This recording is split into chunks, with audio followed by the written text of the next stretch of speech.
কী মনে হচ্ছে আমরা যে জেনারেশনটা কাটিয়েছি 80s বা 90s, সেইখান থেকে আজকে যারা জন্মাচ্ছে 2025, 26, 27, সেই জেনারেশনটা কতটা অমূলক বা ভালো দিকে যাচ্ছে।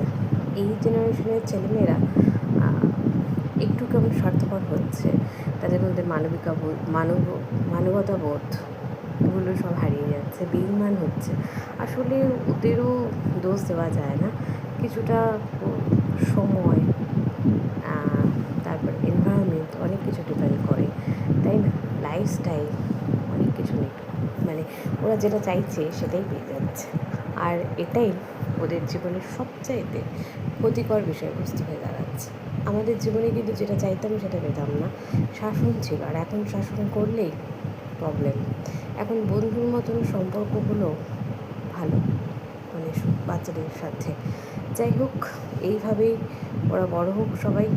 শিশুবেলাটা আমাদের জীবনের সবচেয়ে পাওয়ারফুল লাইফ, সবচেয়ে সুন্দর একটা ছবি, মেমোরি আমাদের প্রত্যেকের জীবনে আছে, থাকবে, সেটা কখনোই শেষ হয় না।